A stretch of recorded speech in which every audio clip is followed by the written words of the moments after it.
Hello, everyone. I am John Allen, the editor, founder, president, and grand poobah of Crux, your one-stop shopping destination for the very best in smart, wired, and independent Catholic journalism. And this is Last Week in the Church, the show where we know we're serving up leftover news, but the idea is to throw in a little sauce, a little spice, put it in the skillet, a little oil, and presto, changeo, you've got a brand spanking new sparkling dish. Got a piece of cake today because this is the 52nd episode of Last Week in the Church, which means this is our 1-year anniversary. Now, it's not a calendar year because there have been times along the way where for holidays or work we skipped an episode, but it's 1 year of episodes. And so, happy anniversary to all of you who watch the show. All right, here's what we've got on this week's menu as I incense my presentation. First of all, Pope Francis may be facing an Africa gap with the rumored exit of the Vatican's most senior prelate. In America, Cardinal O'Malley of Boston comes out swinging against EWTN. Here in Rome, the Vatican's trial of the century hits another frustrating roadblock. One more piece of evidence that what we may be looking at here is actually the train wreck of the century. In France, the Catholic Church prepares for a fire sale to pay off sex abuse claims. And finally, here in Italy, when it comes to Italian politics, Pope Francis is once more the dog who just ain't barking. That's our rundown, so please stick around.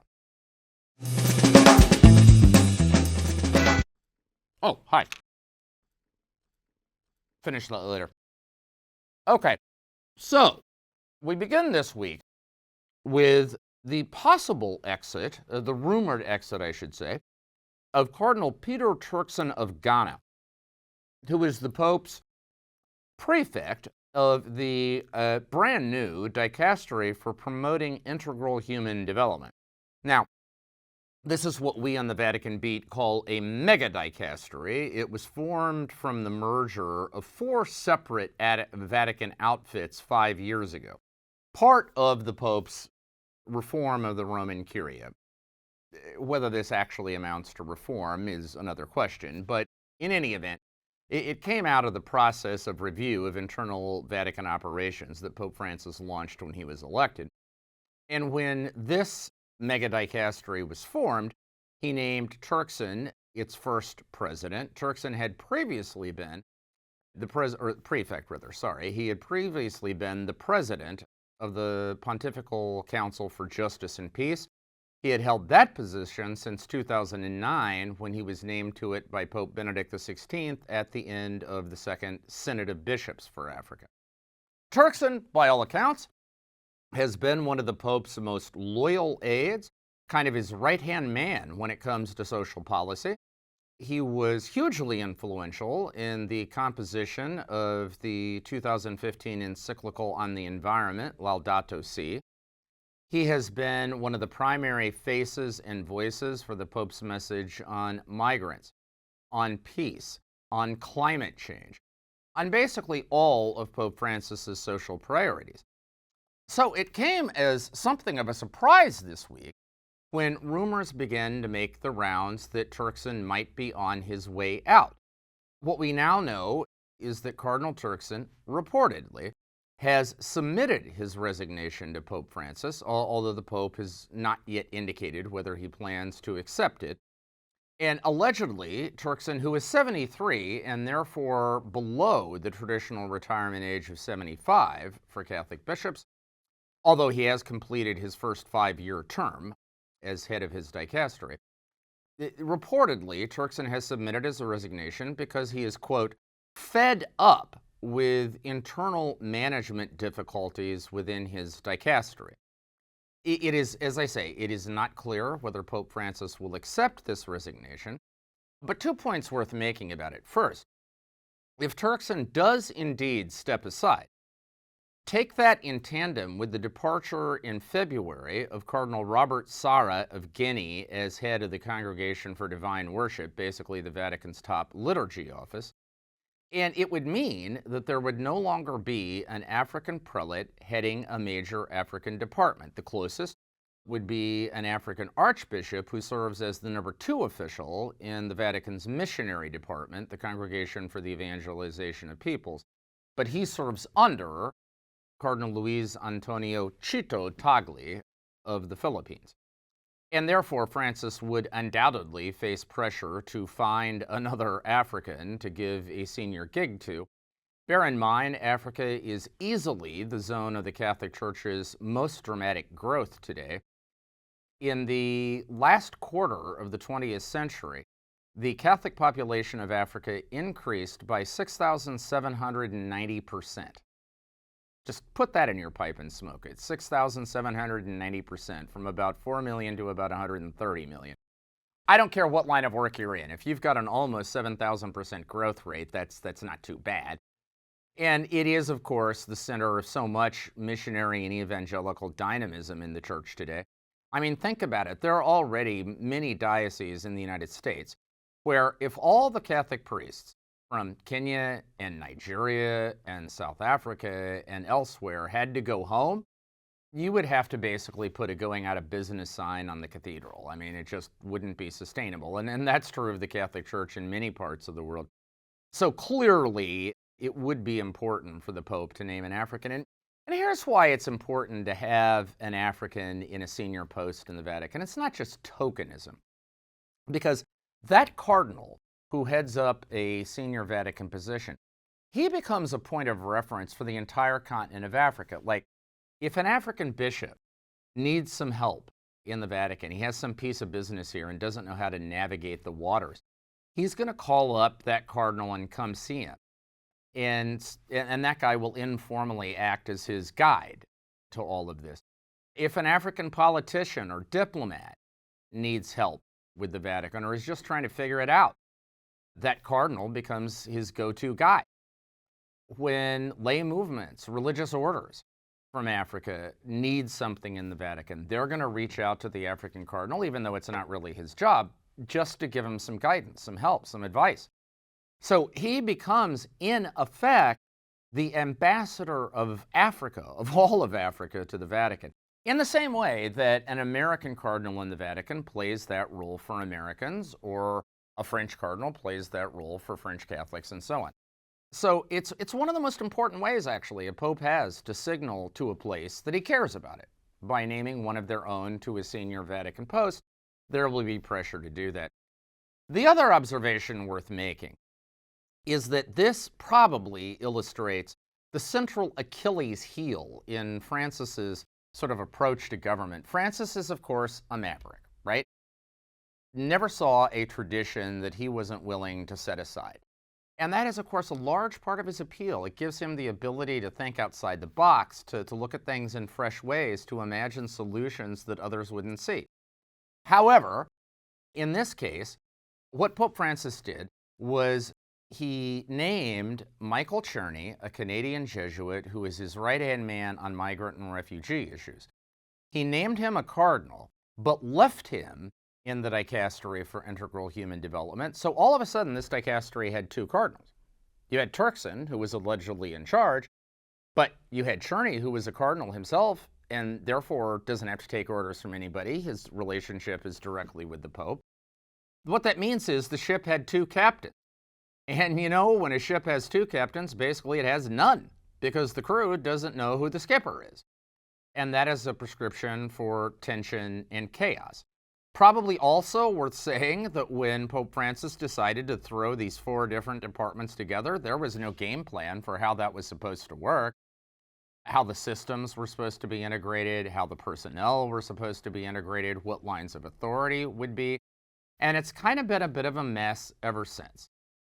Understandable in that context that maybe Turkson, who has put in 12 long years in the Vatican, just feels like he's had enough. We will see what comes next for Cardinal Turkson, by the way, if he does indeed leave. But stay tuned, because he's only 73, and it is deeply unlikely that the Peter Turkson story in the Catholic Church is over just quite yet. All right, let's shift to America, where Cardinal O'Malley of Boston also someone who is perceived as one of the Pope's key allies at the senior levels of the Church, recently gave an interview to Elisabetta Piqué, who is a correspondent she's Argentinian, she's a correspondent for La Nación, kind of the paper of record in Argentina, based here in Rome, longtime Rome correspondent, in which O'Malley was asked about many things, but one of the issues he was asked about was opposition to Pope Francis in the United States. Because, as you well know, there is a perception in many quarters that American Catholics just don't like the Pope, that American Catholics are more conservative, they think Pope Francis is too liberal, he's a commie, a pinko, and that there is animus to the Pope for that reason. Now, what O'Malley said in response was, first of all, this opposition to the Pope in the United States is tremendously exaggerated, that actually there is great support for the Pope. And, although O'Malley didn't mention it, there is empirical support for that position. The most recent Pew Research Center poll of American Catholics found that 83% of American Catholics support the Pope. Go ask Joe Biden if he'd be happy with that as an approval rating. I suspect the answer would be a resounding yes. And every poll ever taken has always shown that. The vast majority of American Catholics are not invested in church politics. They're not following the minute ups and downs of what Francis says or does. For them, it's enough to know he's the Pope, he's the Vicar of Christ, he's the successor of Peter. Get on with it. And they're going to like the guy, whoever he is. And so O'Malley certainly has a point. But as he was discussing this issue of why opposition to Francis in America is exaggerated, kind of unsolicited, he took a shot directly at EWTN, the Eternal Word television network founded by Mother Angelica, and famously the largest, most powerful, wealthiest media operation in American Catholicism. He said that many commentators at EWTN foment opposition to the Pope in a way that is unhealthy. And he mentioned that Pope Francis himself has addressed this. Of course, he was referring to a conversation Pope Francis had with his fellow Jesuits in Slovakia when he talked about a large Catholic television network that doesn't like him. Everybody knew he was talking about EWTN and said they're doing the work of the devil. Now, that's strong language from anybody, but especially from a pope, and O'Malley basically echoed it in his description of EWTN. What makes this especially interesting is that over the years, O'Malley has been a frequent guest on EWTN, and not so long ago seemed to be someone who was fundamentally favorable to the network. I think what this indicates, of course, is that Francis, look, he's a polarizing figure. He radicalizes opinion. And this is another case where a bishop who not so long ago might have looked fondly in many ways on EWTN, now, given the perception that it's basically in full frontal opposition to the Holy Father, has soured on it and is willing to give it a poke in the eye in public. Not sure what the long-term fallout of that will be for EWTN, but interesting. All right, here in Rome, the Vatican's trial of the century. This is this trial that began life with 10 different individuals and a handful of corporate entities indicted and in the dock for their role in a spectacularly failed $400 million London land deal orchestrated by the Vatican Secretariat of State, had its most recent hearing this week. And once again, basically nothing happened. Presiding Judge Giuseppe Pignatone had ordered prosecutors way back when, in October, that they had to decide, because the prosecutors in October had asked that the charges against several defendants basically be dismissed so they could re-interview them and retry them, or re-indict them, because there were problems with discovery. And Pignatone had said, okay, you need to have that done by December. Prosecutors told him this week that they wouldn't be done until January 20th at the earliest. Happens to be my birthday, by the way, but not exactly the birthday present I'd be looking for. In any event, Pignatone basically took a deep breath, said, well, It's obvious that we are still an open construction site, meaning we still don't know what we're doing, and said, all right, we will adjourn until late January and we will see where we're at. Now, look, maybe that prosecutors return those indictments in compelling legal form by late January. Maybe this trial gets off the ground and shifts to substance sometime early in the new year. But on the other hand, it seems equally plausible that prosecutors are not going to be able to get their act together. Pignatone will simply exhaust his patience and declare the Vatican equivalent of a mistrial.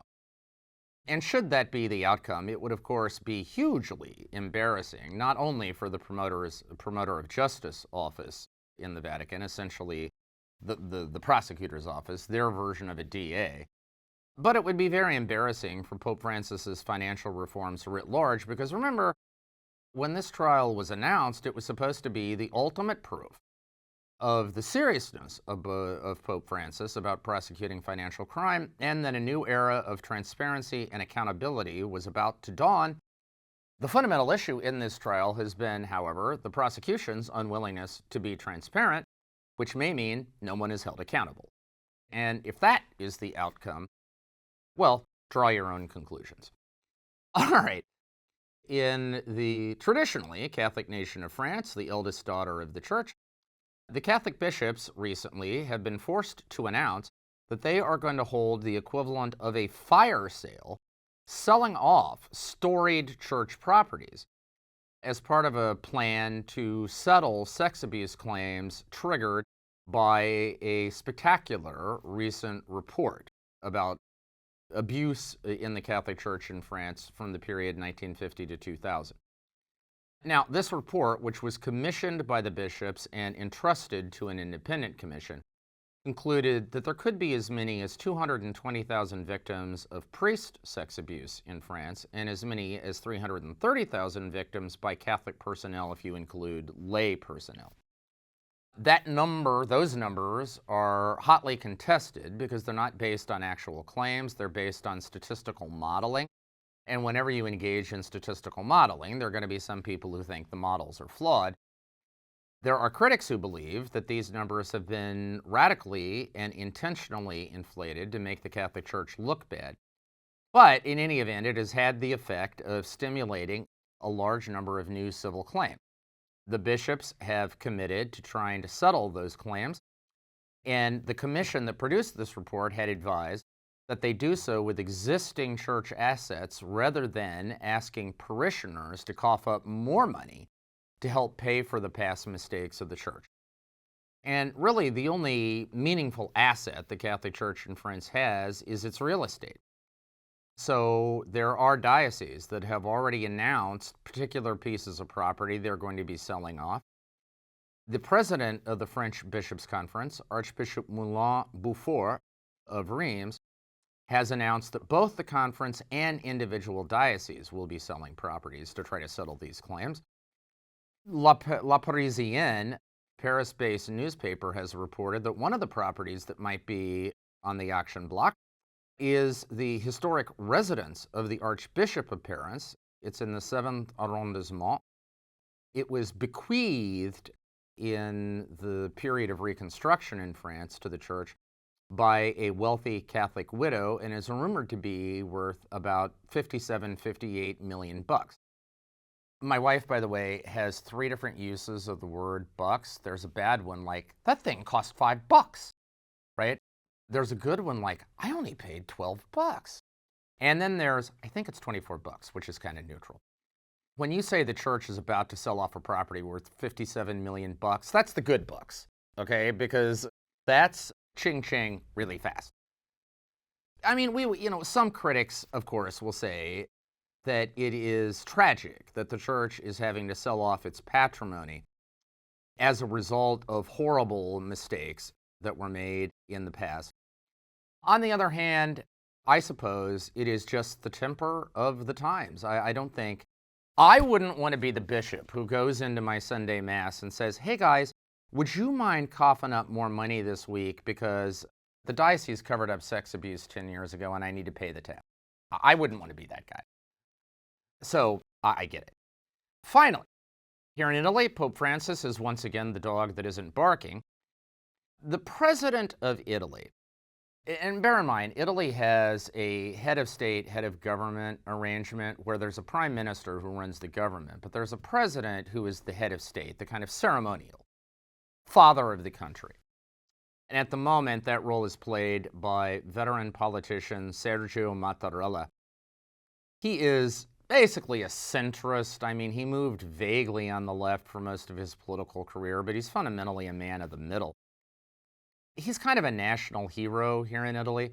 His brother, he's from Sicily. His brother was the president of Sicily. In 1980, his brother was assassinated by the Italian mob.